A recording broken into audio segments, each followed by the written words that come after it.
आज हम एक ऐसी किताब के बारे में बात करने वाले हैं जो सिर्फ फ्यूचर की बात नहीं करती, बल्कि हमें वार्न करती है कि फ्यूचर कितना डेंजरस और अनप्रिडिक्टेबल हो सकता है अगर हमने अभी सही डिसीजंस नहीं लिए।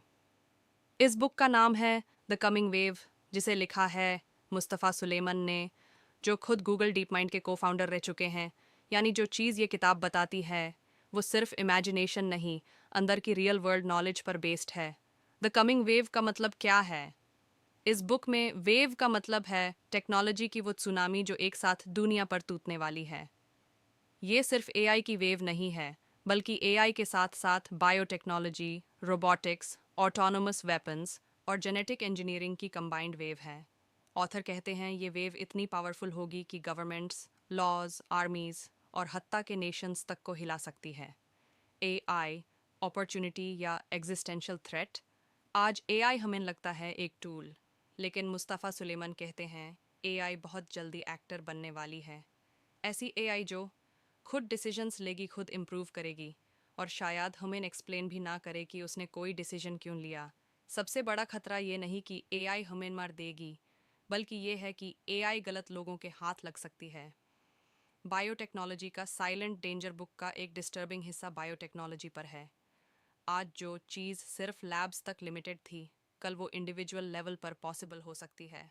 ऑथर वार्न करते हैं कि फ्यूचर में एक सिंगल इंसान या एक छोटा ग्रुप बायोलॉजिकल वेपन्स क्रिएट कर सकता है जो पूरी ह्यूमैनिटी के लिए थ्रेट बन जाए।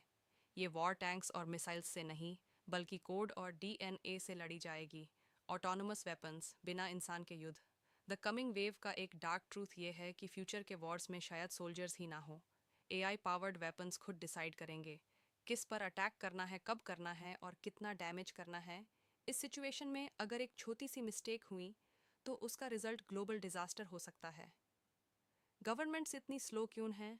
मुस्तफ़ा सुलेमान ओपनली कहते हैं कि टेक्नोलॉजी बहुत फास्ट है, लेकिन गवर्नमेंट्स और लॉज बहुत स्लो। जब तक कोई रूल बनेगा, तब तक टेक्नोलॉजी 3 कदम आगे निकल चुकी होगी। इसलिए ऑथर कंटेनमेंट की बात करते हैं, यानी टेक्नोलॉजी को डेवलप करना बैंड नहीं, लेकिन उस पर स्ट्रिक्ट कंट्रोल रखना।